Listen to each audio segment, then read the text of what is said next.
quelques mots sur moi déjà. Bon, je suis médium, comme on dit. C'est-à-dire que quand mon âme a choisi de venir sur Terre, je crois qu'elle a oublié de fermer la porte entre ce monde matériel et le monde spirituel. Du coup, j'ai beaucoup d'informations qui viennent et je me réveille souvent aussi le matin avec des brides de vie dans les plans spirituels. C'est pour moi, au début de ma vie, compliqué de vivre avec ces deux aspects, comme si j'avais deux réalités. Vraiment, c'est pas facile, mais bon, à l'adolescence, je décide que trop c'est trop et que je vais besoin de me construire. Donc j'ai fermé en fait, j'ai mis une cloison entre le ciel et moi. Et puis en fait, arrivé à l'âge adulte, jeune adulte, bah, c'est super compliqué parce que je suis pas moi, je rentre dans un moule, dans un rôle, et c'est hyper compliqué. Puis à la naissance de mon fils, bah, je me retrouve au plafond en train de me regarder accoucher avec difficulté, et je me rends compte qu'il y a plein d'êtres de lumière autour de moi. Et là, je me dis, wow, et au début, je pense que je vais mourir. Puis en fait, je suis hyper rassurée, hyper détendue. Et puis, ça me donne le courage et l'énergie de descendre, redescendre dans mon corps, je pourrais vous dire ça comme ça, et de pouvoir bah, donner naissance à cet enfant. Quand je donne naissance à mon fils, j'ai vraiment l'impression que ma vie est en train de se recaler, qu'elle a un sens, qu'elle a un but, alors que jusque-là, je n'avais pas trouvé ça. Et ça va vraiment être le leitmotiv pendant des années, c'est de comprendre le sens de ma vie.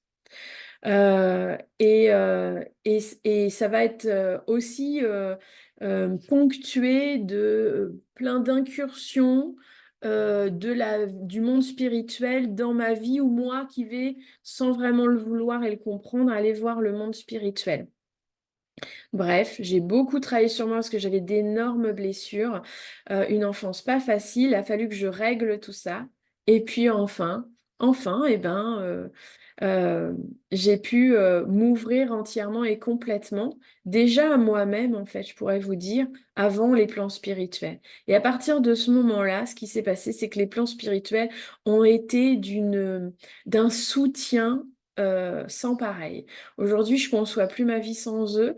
Grâce à eux, ils m'ont aussi fait rencontrer des personnes magnifiques qui ont été là dans ma vie, qui ont été vraiment plus qu'importants, essentiels, comme Violette, Violette Diamant, à qui j'ai écrit, on a coécrit Suite on aime, elle connaît le chemin, entre autres, qui fait un beau succès d'ailleurs.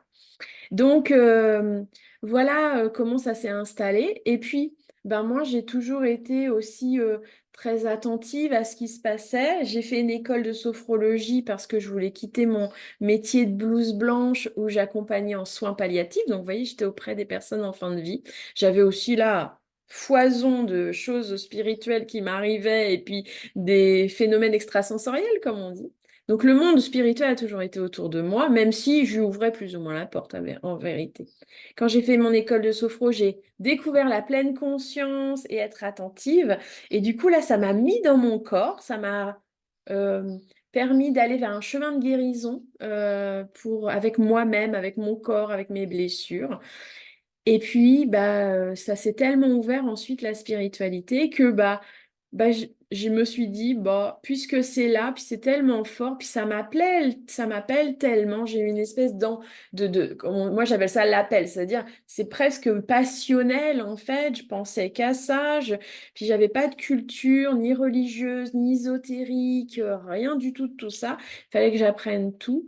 Et en fait, je n'avais pas accès aux livres et tout ça, c'est comme si à chaque fois que je voulais apprendre quelque chose au niveau extérieur, au niveau spirituel, bah, j'avais pas accès en fait. Ça marchait pas. Je pouvais pas, même quand j'avais des beaux livres qui pouvaient vraiment m'éclairer, bah, j'étais incapable de prendre le temps de l'ouvrir. Il y avait vraiment des choses qui ne marchaient pas. Alors du coup, j'ai choisi bah, d'écouter ce qui me parlait, c'est-à-dire bah, le monde spirituel. Et c'est le monde spirituel qui m'a tout enseigné. Et puis ensuite, une fois que j'ai eu un bagage suffisamment solide et qui m'ont initié dans mon quotidien, dans ma vie quotidienne, et ben à ce moment-là, j'ai accepté de m'ouvrir complètement à ce qui pouvait m'offrir comme, Comme initiation, je vais vous dire, comme, enseignement spirituel. Et aujourd'hui, j'essaye de les vivre au maximum et d'y être, fidèle, alignée. Alors tout ça pour vous expliquer que je n'ai pas de religion, je n'ai pas de dogme, ma vie est très libre en réalité et à la fois cette colonne vertébrale, qui m'est donnée avec cette spiritualité, me donne chaque jour le sourire et l'envie d'accompagner, comme je le fais maintenant depuis 13 ans en thérapie et puis en groupe maintenant de plus en plus, en individuel et en groupe.